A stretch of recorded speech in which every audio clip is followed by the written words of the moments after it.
ॐ भूर्भुवः स्वः तत्सवितुर्वरेण्यं भर्गो देवस्य धीमहि धियो यो नः प्रचोदयात्। ॐ शांति शांति शांति। नमस्कार मेरे प्यारे दोस्तों, ये 15वां वीडियो है भगवान श्री राम नाम है ऋषि से बातचीत का। ये वीडियो शुरू होता है 167वीं बातचीत से। एक मनुष्य मन एकाग्र न कर पाने के कारण चिंतित था। महर्षि, क्या अभी भी वह एक नहीं है? वह सदैव एकाग्र ही रहता है। नानात्व तुम्हारी कल्पना में है, एकात्मकता को प्राप्त करना नहीं होता है। 168वीं बातचीत। श्री भगवान से यह कहा गया कि जिसने आत्म पद की प्राप्ति कर ली है उसे भोजनादि की आवश्यकता नहीं होती। महर्षि, तुम स्वयं की अवस्था के अनुसार ही समझते हो। 169वीं बातचीत। मन पर नियंत्रण कैसे करें? भक्त, मन पर नियंत्रण कैसे करें? महर्षि, मन को दृढ़ता से पकड़ लो। भक्त, कैसे? महर्षि, मन क्या है, इसे खोज लो। मन केवल संकल्पों का समूह है। भक्त, काम की प्रवृत्ति का उन्मूलन कैसे करें? महर्षि, देह की आत्मा होने की मिथ्या भावना का उन्मूलन करके। आत्मा में कोई लिंग नहीं है। भक्त, इसकी अनुभूति कैसे करें? महर्षि, तुम स्वयं को देह मानकर दूसरे व्यक्ति को भी देह मानते हो। इस प्रकार लिंग की भिन्नता उत्पन्न होती है, किंतु तुम देह नहीं हो, वास्तविक आत्मा ही रहो, फिर वहाँ लिंग का भेद नहीं रहेगा। 170वीं बातचीत। भक्त, क्या योगी अपने पूर्व जन्मों को जान सकता है? महर्षि, क्या तुम वर्तमान जन्म को इतनी भली प्रकार जानते हो कि पूर्व जन्म को जानने की इच्छा करो? वर्तमान जीवन को जान लो, से स्वयं जान लोगे। हम अपनी सीमित वर्तमान ज्ञान से ही इतने दुखी हैं, फिर तुम अपने आप को अधिक दुखी क्यों करना चाहते हो? भक्त, क्या उपवास से साक्षात्कार में सहायता मिलती है? महर्षि, हाँ, किंतु यह अस्थायी है।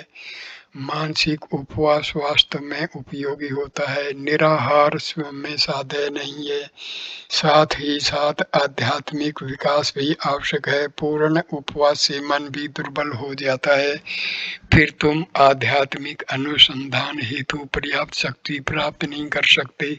इस कारण सीमित भोजन करते हुए साधना करते रहो। भक्त, ऐसा मत है कि 1 मास तक उपवास रखना तथा तदुपरांत व्रत खोलने के 10 दिन के पश्चात मन शुद्धता से तर हो जाता है और फिर सदैव ऐसा ही रहता है। महर्षि, हाँ, यदि उपवास काल में भी आध्यात्मिक जिज्ञासा निरंतर रही हो। 171वीं बातचीत। एक अन्य प्रश्न के उत्तर में महर्षि ने कहा, हृदय से हृदय की वार्ता, हृदय से हृदय का श्रवण सर्वोत्तम है, यही सर्वोत्तम उपदेश है। भक्त, क्या गुरु का मार्गदर्शन आवश्यक नहीं है? महर्षि, क्या तुम गुरु से पृथक हो? भक्त, क्या सानिध्य लाभदायक है? महर्षि, क्या तुम्हारा आशय भौतिक सानिध्य से है? इससे क्या लाभ है? मन ही मुख्य है, मन से संपर्क होना आवश्यक है। 28 फरवरी 1936। 175वीं बातचीत। एक यात्री ध्यान तथा विचार में क्या अंतर है? महर्षि, दोनों एक ही हैं। जो विचार करने के अयोग्य हैं उनको ध्यान करना नितांत आवश्यक है। इस साधना में साधक स्वयं को भूलकर मैं ब्रह्म हूँ अथवा मैं शिव हूँ ध्यान करता है। इस प्रकार वह ब्रह्म अथवा शिव में निरंतर दृढ़ रहता है। अंततः ब्रह्म अथवा शिव ही अवशेष रह जाता है। इसकी वह शुद्ध अस्तित्व अर्थात आत्मा के रूप में अनुभूति करेगा। विचार मार्ग का साधक स्वयं पर दृढ़ रहकर पूछता है, मैं कौन हूँ, और उसको आत्मा स्पष्ट हो जाती है। भक्त, क्या प्रत्यक्ष अनुभव से प्राप्त ज्ञान भी कालांतर में नष्ट हो जाता है? महर्षि, केवल लय नवनीत के अनुसार नष्ट हो सकता है। समस्त वासनाओं को निर्मूल किए बिना प्राप्त किया गया अनुभव स्थिर नहीं रह सकता। वासनाओं को नष्ट करने का प्रयास करना आवश्यक है, अन्यथा मृत्यु के बाद पुण्य जन्म होता है। किंतु कुछ का मत है कि अपने गुरु से उपदेश लेने से साक्षात अनुभव प्राप्त होता है। दूसरों के अनुसार यह मनन में संभव है, और कुछ ऐसा भी कहते हैं कि निधि ध्यान तथा समाधि से यह संभव है। ऊपर से भेद प्रतीत होने पर भी सबका भाव एक ही है। समस्त वासनाओं का अक्षय होने के बाद ही ज्ञान स्थिर रह सकता है। 29 फरवरी 1936 173वीं बातचीत। भक्त भगवान अहंकार का बंधन कैसे ढीला हो। महर्षि, उसमें नवीन वासनाएं एकत्रित न करने से भक्त पर्याप्त जम से यह बंधन अक्षीण नहीं हुआ। महर्षि, ऐसा कैसे? निश्चय ही समय पाकर यह अक्षीण होकर नष्ट होगा।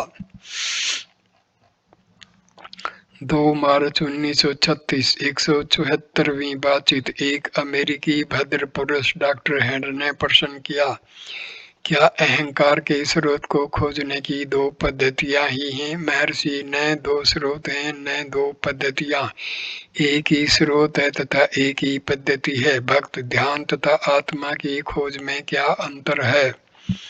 महर्षि, ध्यान अहंकार को बनाए रखकर ही संभव है। वहाँ अहंकार रहता है तथा जिस पर ध्यान करते हैं वह आकार रहता है। यह पद्धति परोक्ष है, जबकि आत्मा एक ही है। अहंकार के स्रोत को खोजने से अहंकार लुप्त हो जाता है, जो शेष रहता है वह आत्मा है। यह पद्धति प्रत्यक्ष है। भक्त, तब मुझे क्या करना चाहिए? महर्षि, आत्मा में दृढ़ रहना चाहिए। भक्त, किस प्रकार? महर्षि, अब भी तुम आत्मा हो, किंतु तुम इस चेतना अथवा अहंकार का संवित आत्मा के साथ तादात्म्य कर रहे हो। यह मिथ्या तादात्म्य अज्ञान के कारण है। अहंकार के साथ ही अविद्या लुप्त हो जाती है। उसे समाप्त करने के लिए केवल अहंकार का नाश करना है। साक्षात्कार पहले से ही है। साक्षात्कार की प्राप्ति के लिए कोई प्रयास आवश्यक नहीं है, क्योंकि वह न तो बाहर है न कोई नवीन वस्तु ही है। वह सदैव तथा सर्वत्र है, यहाँ और अभी भी।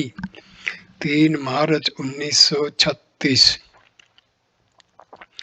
175वीं बातचीत। श्री सुब्बाराव ने जिज्ञासा की विशिष्ट अद्वैतियों के मत से परमात्मा के साक्षात्कार से पूर्व आत्म साक्षात्कार आवश्यक है। यह काफी कठिन प्रतीत होता है। महर्षि, आत्म साक्षात्कार क्या है? क्या आत्माएं 2 हैं जो एक दूसरे का साक्षात करती हैं? आत्माएं 2 नहीं है। पहले आत्म साक्षात्कार प्राप्त करो, फिर निर्णय करो उसके बाद क्या होता है। भक्त, भगवत गीता में कहा है कि एक परमेश्वर है जिसकी प्रकृति नाम का शरीर सब जीव शक्तियों की समष्टि है। महर्षि, इस पर सभी एक मत हैं कि अहंकार नष्ट हो। पहले हम सर्वसम्मत बिंदु पर कार्य प्रारंभ करें। कुछ अद्वैतवादी भी नाना जीव तब को मानते हैं। आध्यात्मिक प्रगति के लिए इन सब का कोई महत्व नहीं है। पहले आत्मा अनुभूति करो, फिर देखो आगे क्या है।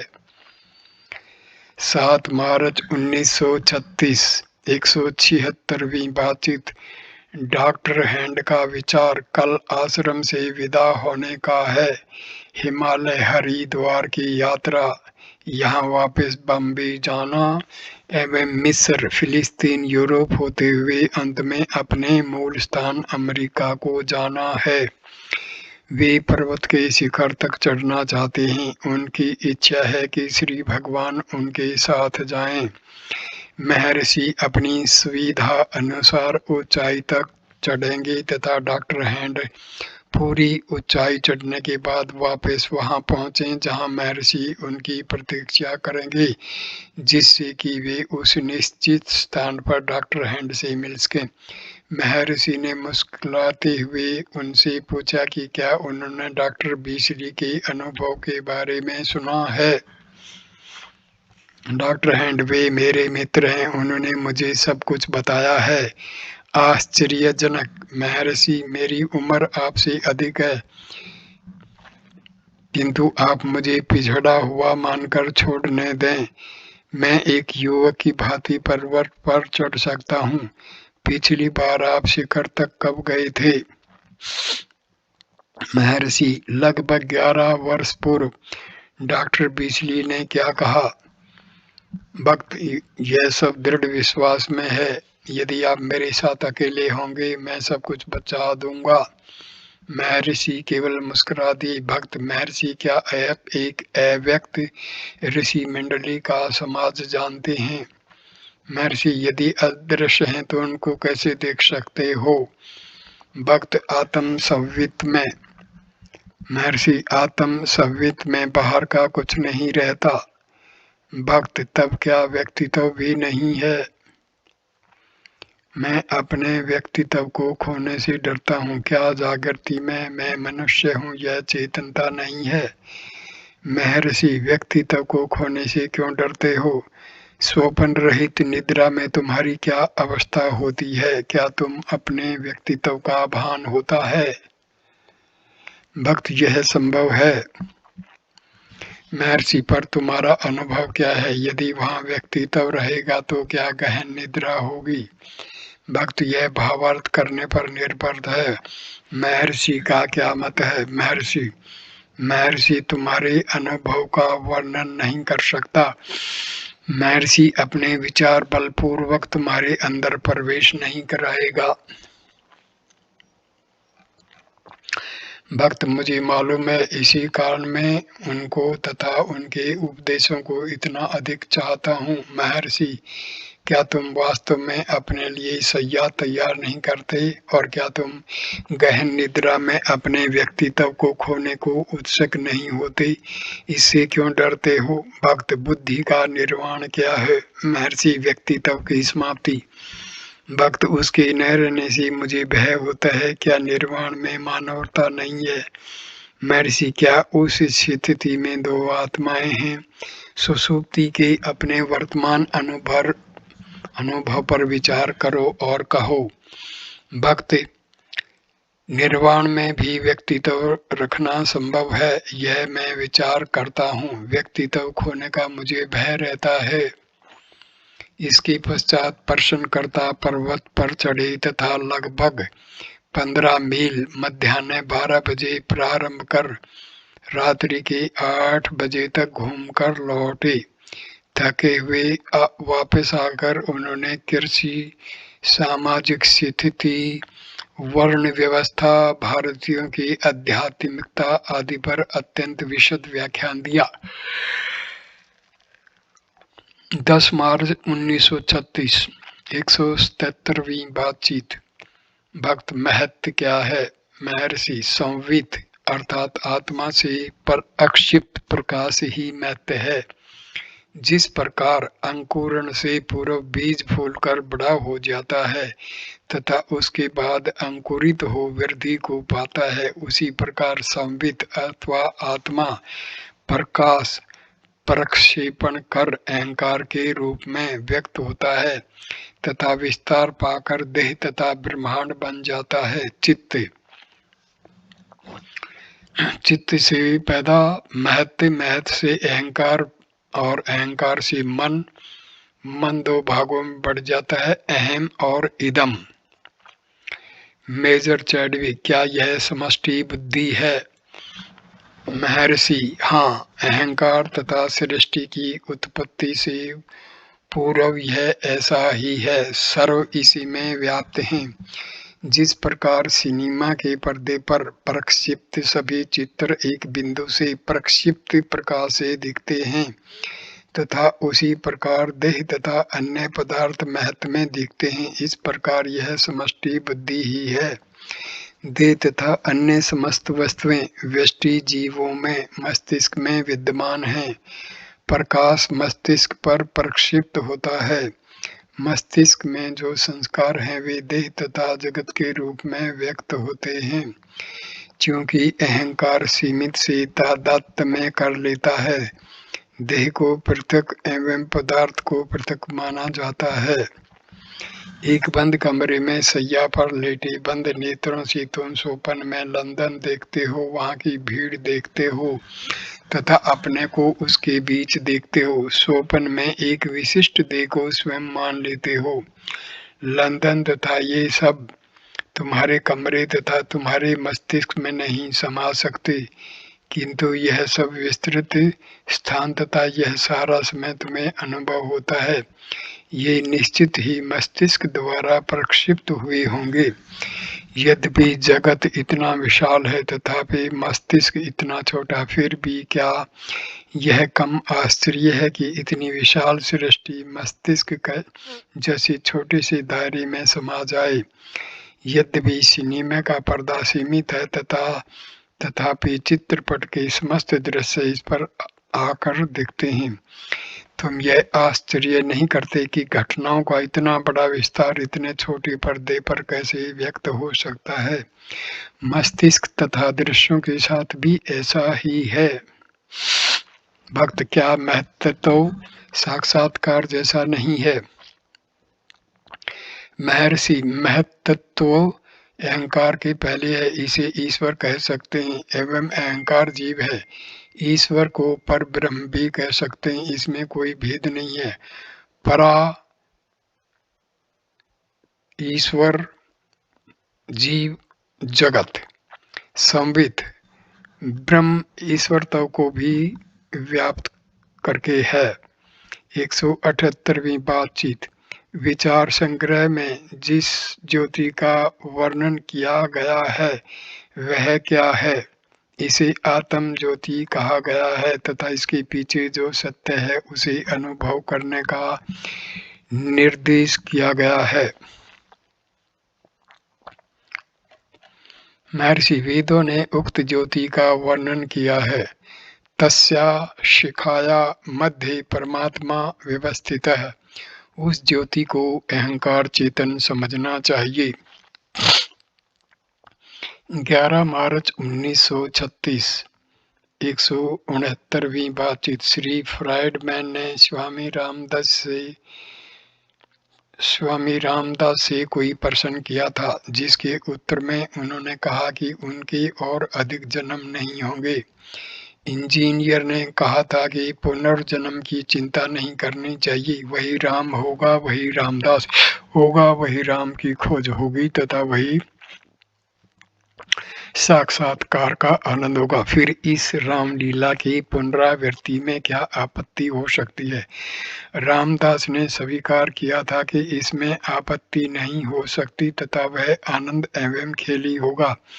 इंजीनियर ने आगे कहा कि रामदास का कथन है कि रामदास ने स्वयं में व्याप्त राम को खोज लिया है तथा इस ऐक्यता से वह प्रसन्न है। वे एक ही हैं, फिर भी रामदास था, राम थे, वहाँ ऐक्यता थी, वहाँ आनंद था, वह नित्य है।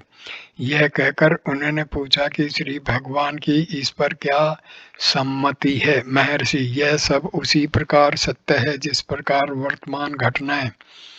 180वीं बातचीत। पुनः उन्हीं महाशय ने कहा कि निद्रा विस्मृति की अवस्था है तथा जागृत अवस्था मन की क्रियाशीलता की।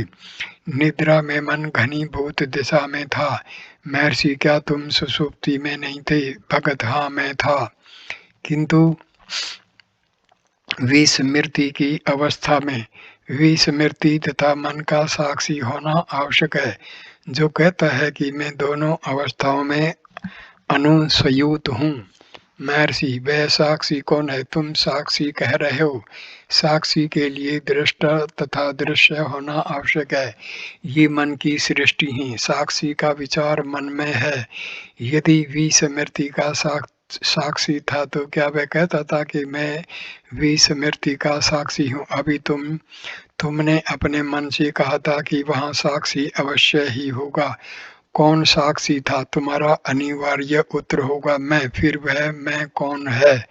तुम स्वयं को अहंकार मानकर कहते हो मैं। क्या इस अहंकार का मैं साक्षी है? उत्तर देने वाला मन है।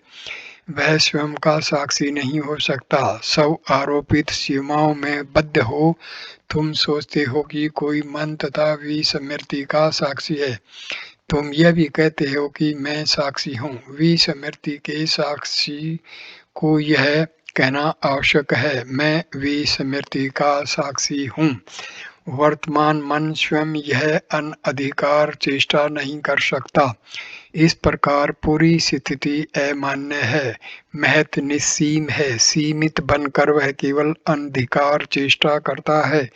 वास्तव में साक्षी होने को कुछ नहीं है, अस्तित्व मात्र है। ये वीडियो यहीं पर समाप्त होता है। नमस्कार मेरे प्यारे दोस्तों, प्लीज़ इस वीडियो को लाइक करना, कमेंट करना, शेयर करना और